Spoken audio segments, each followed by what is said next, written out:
Hello, everyone. This is Tom Fox. I'm the Compliance Evangelist, and I'd like to welcome you to a 5-part series on supply chain data management. This series is sponsored by Ascent Compliance. Ascent Compliance provides cloud-based SaaS solutions that help companies manage their supply chain data, facilitate stakeholder and supply chain education on regulatory and program requirements, and increase transparency between businesses. Ascent helps companies overcome the challenge of meeting their compliance business requirements.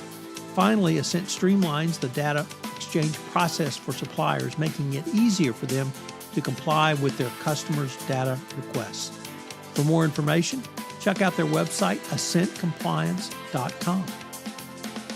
In this 5-part podcast series, I visit with several members of the Ascent Compliance team to introduce the topic of market access, consider what it is, an overview of trade compliance, how federal acquisition regulations, FARs, flowdowns affect supply chain compliance, the value of continuous monitoring, and the origins of laws impacting market access.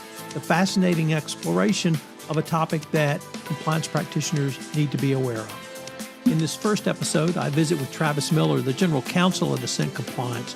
We introduce the topic of market access and how companies are responding to market access requirements and challenges going forward. Hello, everyone. This is Tom Fox. Welcome to our inaugural episode of this week's 5-part podcast series on maintaining market access.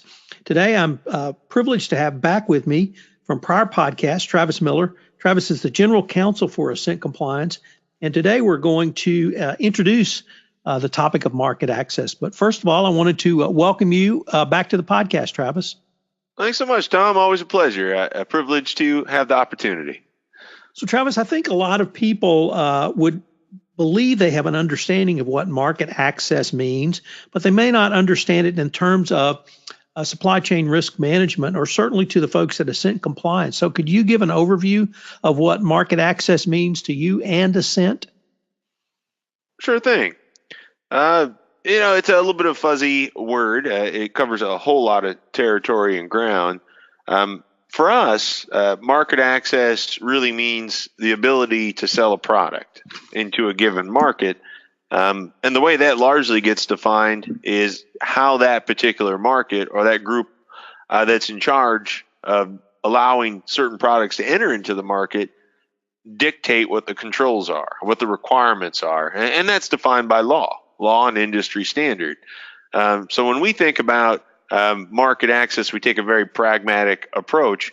These are the legal requirements, the physical steps you have to take to bring a product to market. Let alone if anybody ever wants to buy it. But that's probably for another podcast. I was going to say that's really separate and apart from what the consumer might think about that, isn't it? Absolutely. So in the current business environment, the access to global markets is something that companies continually struggle with. They struggle with it from a legal regulation standpoint. They struggle with it from a commercial consumer customer standpoint. They struggle with it even now from political or geopolitical considerations. But I was wondering how companies you work with and how companies that you are observing are responding to global market access requirements. Yeah, sure. So there's kind of been a foundational mindset shift that's occurred recently. There was, in a lot of ways, a very cavalier approach, to globalization. The ability to produce something, then I'm going to go and sell it. Whoever buys it, I'm going to send it to them. And then in hindsight, I might take a look and say, could I have actually sold that? Would that have been a good idea? And because enforcement and other mechanisms maybe weren't quite as caught up, people would get away with it to a certain extent. And, no punishment. Maybe the law is not something I need to comply with. And you would get that type of an ethos, really up until the last 4 or 5 years, I really started to see a substantial mindset shift. And what happened there was a kind of a realization as more and more of what I would define as product compliance or market access laws started to take effect. And that realization was you can't actually make one product that you can sell everywhere in the world. So I'll give you a classic example. Let's just say you have a circuit board and you'd like to sell that circuit board to the U.S. military, but at the same time, it also would be pretty good to go put in a electronic device over in Europe, maybe a new television or an iPhone or something to that effect. Practically speaking, you couldn't do it because the mil spec would say you have to have lead-based solder. They're very concerned about reliability, tin whiskering, a potential failure of that electronic apparatus, and they want what's tried and true, and lead's really good for keeping product together.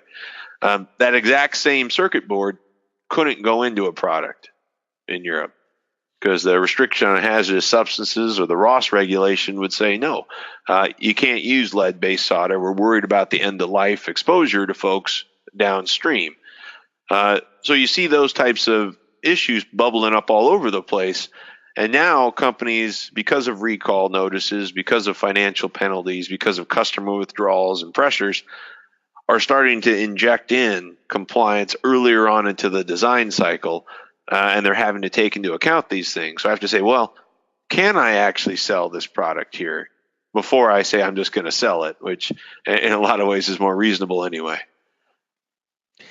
It sounds like, I don't know if you would find this analogy appropriate, Travis, but almost a multi-level or multi-dimensional chess game.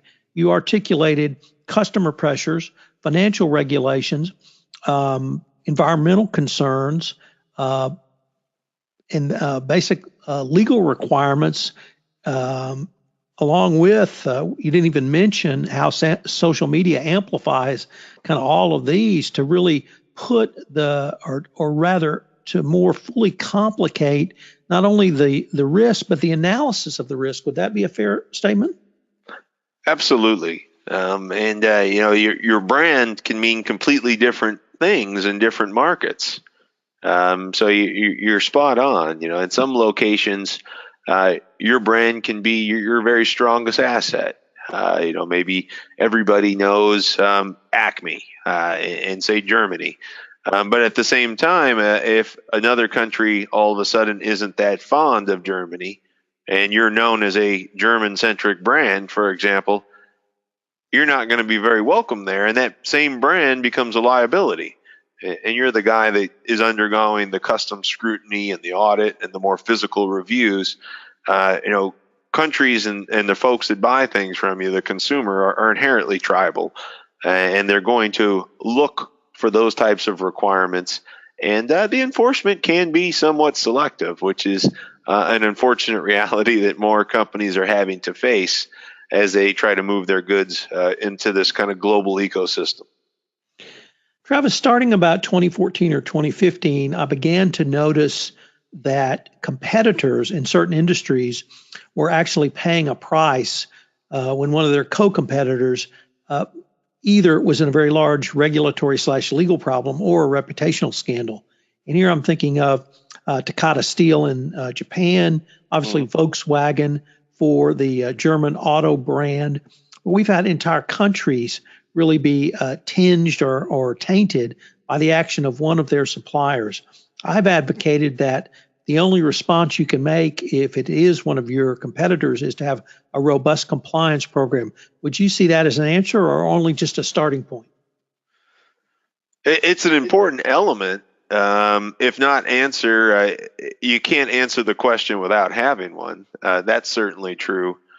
The inherent reality, and you painted on it, in your earlier question, is social media amplifies things.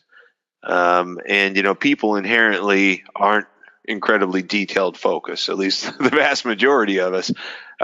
So if the concept is that, say, German cars are made by cheaters, then other folks that are within that same region can encounter enhanced scrutiny and punishment and a negative effect or a negative ethos as a result. So you're entirely spot on. Now, while there is a huge degree that has to go into investment in compliance, because that's fundamental. If you can't show that at least you're not acting in a negative or a bad way, if you're not at least meeting those industry standards and norms, everything else is for naught. You inherently are what you've been assumed to be. So that's the kind of precursor. But then the secondary and equally beneficial part is to become more domestic and more local. And that's where you see a lot of conglomerates or large brands have really spent an incredible amount of time, wealth, and energy is to create the appearance of being local, even though they might be an international brand. I always see that chart that comes up every so often, the 3 food companies that control 75% of what you eat. And what they've done is they found brands that appeal to or that are domestic in nature and that have that value. And that's what's marketed in that terrain. You're seeing the same thing with manufacturing now, combined with the knowledge that you can't make a single product that can be shipped everywhere. Supply chains and domestication and the actions of producing items are becoming more centralized and localized in specific regions or hubs. And the end result is you can have wildly different products that are produced by the same company, just under different brand names that are fit for that given market. And I think you're going to see more of that fragmentation of the global access capability in the future. Travis, let me end with this question because I think it's extraordinarily important, not only for people like you and me who live on states that border Mexico, but really in the current political climate in the U.S. How can companies begin to proactively prepare for a sustained trade war? It's data, I think, is the foundation.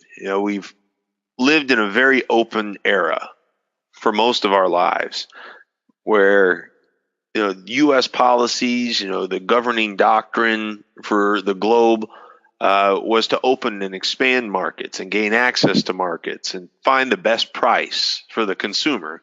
So it was very price driven, very price sensitive. Just now, I would say countries, companies, others are starting to understand the full cost that was associated with that type of ethic and the end kind of retrenchment or the re-isolationism policies that are starting to develop all over. Really a global phenomenon, are being designed to protect and secure your data assets, to secure your innovation, to secure your market. And the only way that you'll be able to take account of that is to know your suppliers, to know your supply chain, and to really be able to incorporate what that value is. And to say, gosh, it used to be that I could buy this product for 15 or 20 cents cheaper per unit in China, but with a 25% trade duty, and the fact that I can now get it in, say, Mexico for only 5 or 10 cents less, that becomes a much better option. Even though the physical dollars are more, being able to analyze the compliance situation and the sustained cost and data are going to drastically shift the way that sourcing has to take place. I'd say as a closing point, I read in a very good Fortune magazine article just recently, where are the CEOs of tomorrow going to come from? And they say the supply chain, because it's going to be the ability to analyze and understand those risks that's going to dictate when product gets to the consumer, how it gets to the consumer, and of equal importance, if it can get to the consumer in a profitable fashion. Travis, unfortunately, we are near the end of our time for this episode, but I hope our listeners will join us for our next episode where we take an overview of trade compliance and the COO. Travis, thanks so much, and I look forward to continuing the conversation. Hello, everyone. This is Tom Fox again. I'd like to thank you for listening to this episode of our 5-part exploration of market access and how that relates to the supply chain compliance professional. It's a great series hosted by Ascent Compliance. I know you'll get a lot out of it. Check out our sponsor, Ascent Compliance, at their website, www.ascentcompliance.com. This special 5-part podcast series is a presentation of the Compliance Podcast Network.